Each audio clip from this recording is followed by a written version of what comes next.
Magandang araw sa inyo guys.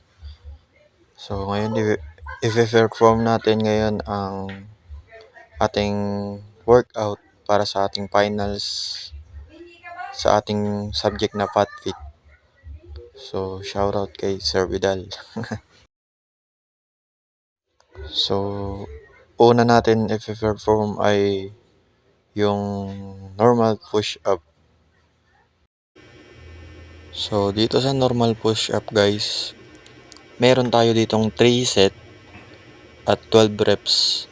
Pero 1 set lang yung ipapakita ko guys. So yan.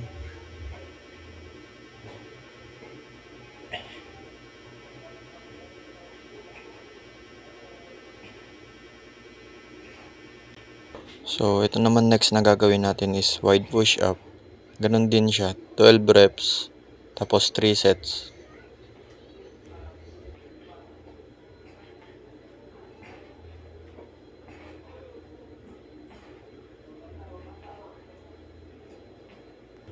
So ito naman next natin guys is incline push-up. Dito naman meron din tayong 12 reps, tapos 3 sets din natin gagawin. And ayun nga, 1 set lang yung muna yung mga ipapakita ko.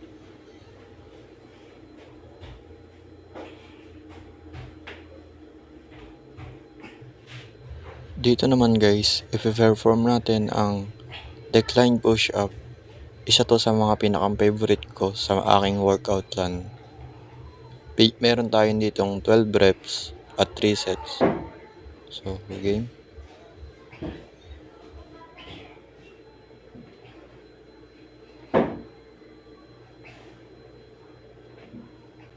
So, ito naman guys is normal squat. Meron tayo ditong 3 sets at meron tayong 40 reps. Pero ang gagawin muna natin is 1 set.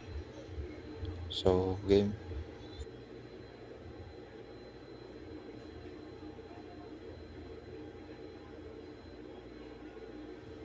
Siya nga pala guys, may papaalala ko sa inyo. Bawat components ng workout ko, meron po akong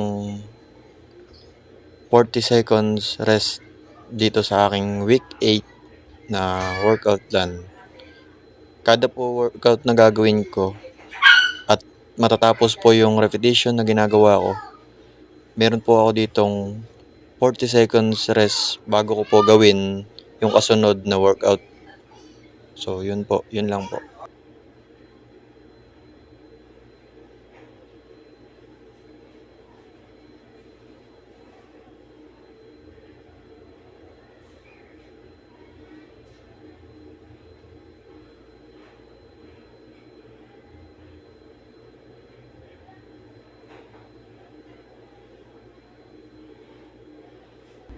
Ito naman po yung modified squat na tinatawag. Ginagawa ko po ito ng 40 reps at meron po akong 3 sets para dito sa workout na to. Ito rin po yung pinaka-favorite ko na workout sa aking workout plan. Kasi sobrang solid po nito sa hita at damang-dama nyo po yung talagang tama po sa muscles nyo. So, ito po.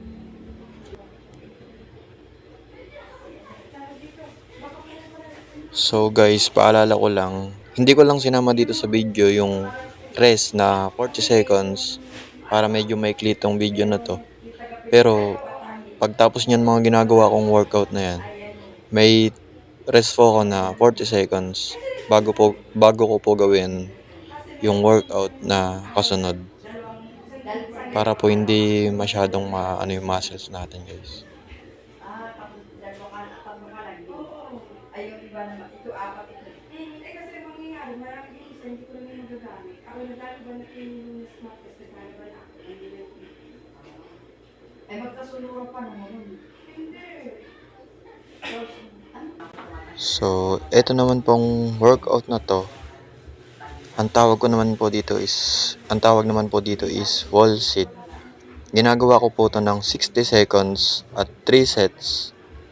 Ito po yung sa workout ko na para sa akin, ito yung pinakang mahabang rest na medyo alam mo na yung parang nakapag-ano rin po ng muscles. So, ito po yung parang iniisip ko na recover sa workout ko bago po ako sumabak sa aking last component ng workout. So, yun po.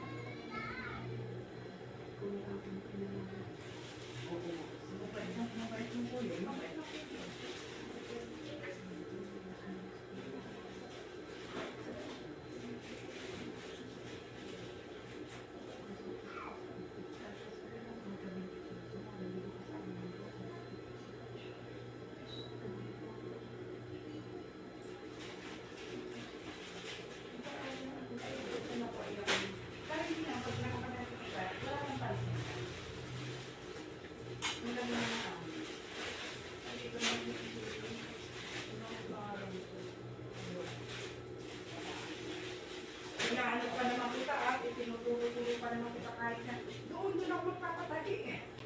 So, proceed na po tayo sa ating last workout na tinatawag na standing calf raises. Meron po ako ditong 35 reps, 3 sets, at hindi po dapat na may hawak ako dyan na dumbbell. Pero naghawak po ako ng dumbbell para po mas damang-dama po yung kada reps na gagawin ko. At mas nakakatulong din po para mas bumigat po yung kada tiin ko. So, ayun po guys. Ito po yung last component sa workout ko. And thank you nga po pala sa aming FatFit professor na si Sir Vidal. So, siya po yung may pakana ng lahat nito. Kaya mas ginanahan din po ako mag-workout. And na yun po. Siya po yung nagturo sa amin kung paano gumawa ng workout plan at kung paano po i-execute yung workout ng maayos. Again, salamat po sa inyo, sir. Ingat po palagi. So, dito na po nagtatapos, guys. Salamat po sa inyong panonood.